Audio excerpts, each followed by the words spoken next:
आज हम लोग वर्ग नवम में हिंदी की कक्षा में उपस्थित हैं। आज संत कबीर की साख्या पढ़ेंगे। साख्या का मतलब प्रमाण, साखी गवाह के रूप में ये इनकी पद है। संत कबीर एक निर्गुण ब्रह्म के प्रवर्तक थे। ये भक्ति काल के निर्गुण धारा के जाने माने संत और समाज सुधारक कहे जा सकते हैं। इनको संत कहना उतना ही उचित है जितना महात्मा कहना, जितना एक समाज सुधारक कहना। संत कबीर का जन्म काशी में 1398 ईस्वी को हुआ था और निधन 1518 को मगहर में इनका निधन बताया जाता है।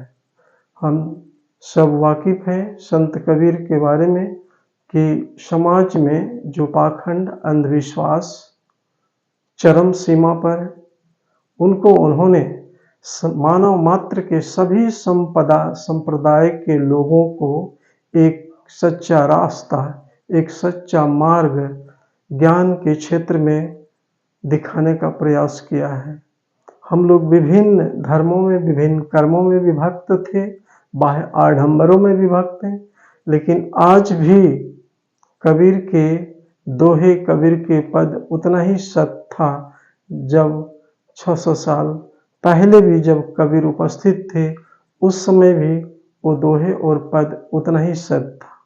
हम सभी मानव मात्र को एक सूत्र में बांधकर एक उस परम ईश्वर जो सब जगह है, सब जगह विद्यमान है, उस ओर संकेत करने का प्रयास किया है। देखते हैं पदों में, कहते हैं ये ज्ञान के क्षेत्र में, इस पद में ज्ञान की अंतरतम की ओर ले जाने का प्रयास किया है।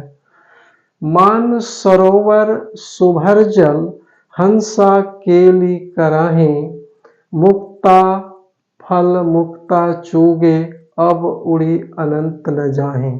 संत कबीर कहते हैं कि मान सरोवर, ऐसे सरोवर जहाँ जल की अथाह राशि हो, सुभर सुंदर जल हो, वैसे जल पर हंस केली मने क्रीड़ा करते हैं और वो हंस उस मानसरोवर में क्रीड़ा करते हुए मुक्ता फल और मोती चुनते हैं। और अब ऐसा लगता है इस पदों से कि वो हंस वहां से अन्यत्र अब उड़कर अनंत हंस अन्य जगह जाना पसंद नहीं करते हैं। कवि का कहने का, ये तो शब्दार्थ हुआ, पर कवि का कहने का मतलब है जब मानव मान सरोवर सुभर जल अर्थात मानव ब्रह्म ज्ञान की ओर प्रवेश कर जाता है, मनुष्य ही हंस है, मनुष्य के आत्मा ही हंस है। जब ये ज्ञान रूपी सरोवर में हंस रूपी आत्मा मानव क्रीड़ा करते हैं उस आत्मा के योग में, तो वहां आनंद रूपी मुक्ता फल उन्हें प्राप्त होता है, आनंद रूपी फल चूकते हैं। और ऐसे आत्मा परमात्मा के योग में जब जाते हैं ज्ञान के क्षेत्र में, तो उड़ी अनंत न जाए। अब वहां से अन्यत्र जीव हंस जाना पसंद नहीं करता है, उसी आत्म अनुभूति, उसी योग में क्रीड़ा करना चाहता है। दूसरी पद में है कि प्रेमी ढूंढत मैं फिरूं, प्रेमी मिले न कोई, प्रेमी को प्रेमी मिले सब विष अमृत होए। संत कबीर कहते हैं कि प्रेमी ढूंढत, मैं प्रेमी को खोज रहा हूँ, प्रेमी ढूंढत मैं फिरूं, घूम रहा हूँ, खोज रहा हूँ, प्रेमी मिले न कोई, पर उन्हें एक भी ऐसा प्रेमी न मिला। प्रेमी को जब प्रेमी मिले तो सब विष अमृत होए। तो ये कहते हैं कि प्रेमी को जब प्रेमी मिल जाता है तो ऐसी क्षमता होती है उसमें कि विष भी अमृत हो जाता है। तो यहाँ प्रेमी ढूंढत, कबीर कहते हैं ऐसे प्रेमी जो ब्रह्म की ओर संकेत करता हो, जो ब्रह्म से प्रेम करता हो, जो ईश्वर सच्चा ईश्वर से प्रेम करता हो, ऐसे प्रेमी को खोज रहे हैं, पर ऐसा प्रेमी उनकी नज़र में जल्दी मिलता नहीं है। और जब प्रेमी को, ऐसे प्रेम करने वाले कबीर को जब ऐसा ब्रह्म और आत्मा का संबंध उस ऐसे प्रेमी जब मिलता है, तो जब आत्मा परमात्मा के जोग में चला जाता है तो उसे विष भी अमृत हो जाता है, अर्थात अशांति भी मनुष्य को शांति में बदल जाता है। तीसरे नंबर पद में हम लोग देखते हैं संत कबीर क्या कहते हैं, हस्ती चढ़िए ज्ञान को सहज दुलीचा ढारी, स्वान रूप संसार है भूकन दे झक मारी।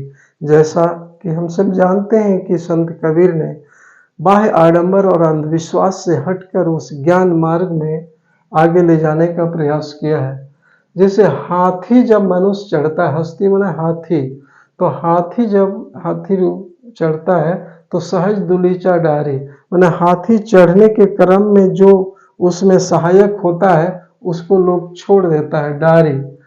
और जब हाथी आता है तो लोग बाजार में, गांव में, संसार में कुत्ते भूखने लगते हैं।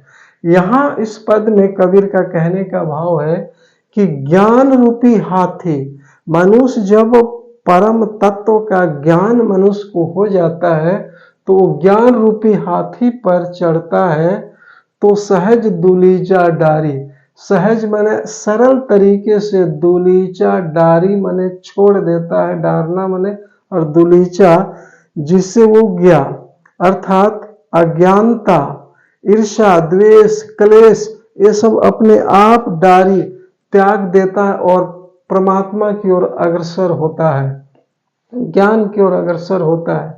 जब वो मनुष्य उस परमात्मा की ओर जाता है तो संसारिक मोह मायावी लोग कहते हैं ये क्या इसमें बदलाव हो गया, ये क्या कर रहे हैं, कभी जोग करते हैं, कभी तपस्या करते हैं, कभी ज्ञान की बातें करते हैं। तो संसार के लोग, स्वान माने कुत्ते, कुत्ते जैसे हाथी को देखकर भूखते हैं, उसी तरह लोग उन पर, ऐसे ज्ञानी लोगों के पर लोग, संसार के लोग चर्चा करते हैं, भूकन दे झक मारी। संसार के लोग तरह तरह की आलोचनाएं या बातें उन पर करते हैं, पर उस ज्ञानी मानव के लिए कोई फर्क नहीं पड़ता है। अगली पंक्ति देखते हैं कि पखा पखी के कारण सब जग रहा भुलान, निरपक होई के हरि भजे सोई संत सुजान। कौन सच्चा संत है? कबीर कहते हैं कि लोग यहाँ विभिन्न धर्मों के लोग रहते हैं इस दुनिया में। कोई कहते हैं मैं हिंदू धर्म हूँ, कोई मैं इस्लाम धर्म हूँ, कोई सिख धर्म हो, कोई ईसाई धर्म हो, तरह तरह के लोग, लेकिन सब कहते हैं कि ईश्वर एक है। तो सब कहते हैं कि मेरा ही ईश्वर अच्छा है, और दूसरे के लिए पता नहीं क्या सोच रखते हैं, सब सोचते हैं कि मैं ही अच्छा कर रहा हूँ। तो पखा पखी के कारण है।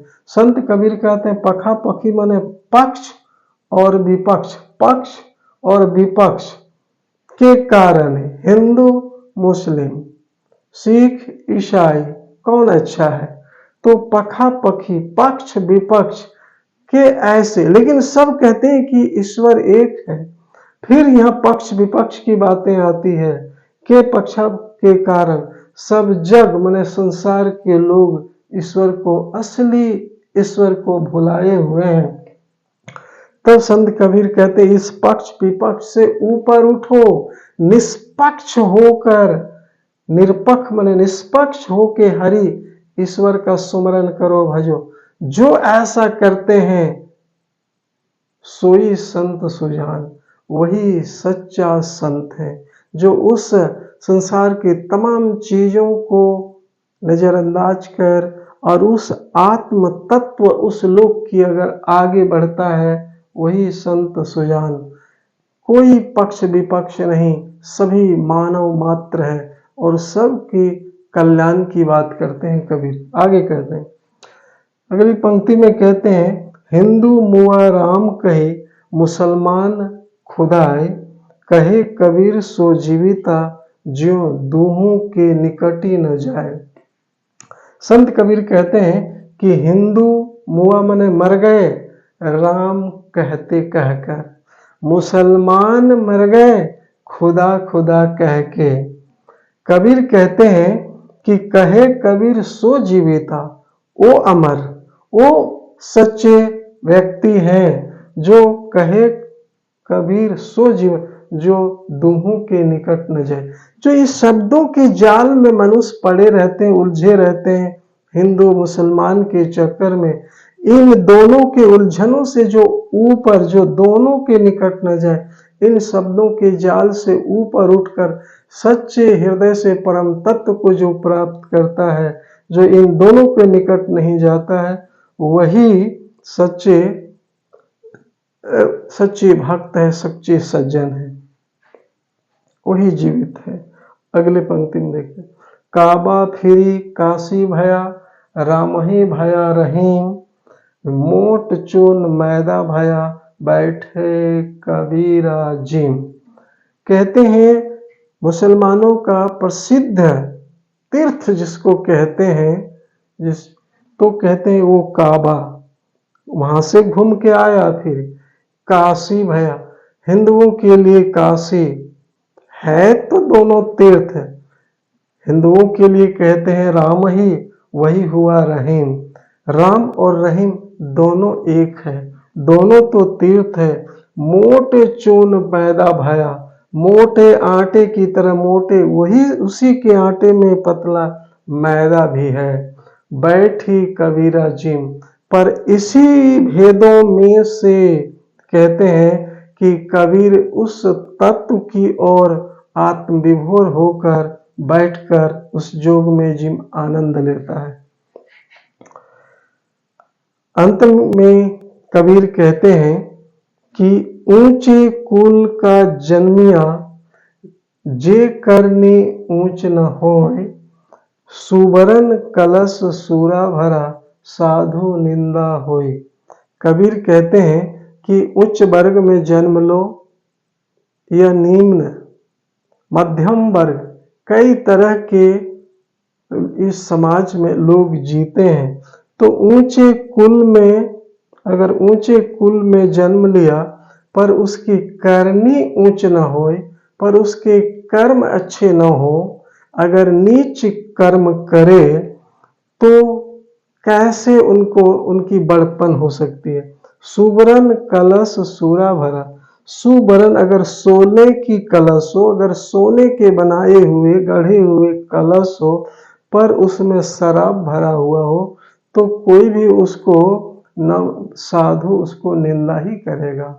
उसी तरह से ऊंचे कुल में मनुष्य अगर जन्म लिया, अच्छे खानदान में जन्म लिया, पर अगर कर्म उसका ऊंच नहीं होगा, तो लोग कर्म से ही पहचाने जाते हैं, कर्म से ही लोग आगे बढ़ते हैं।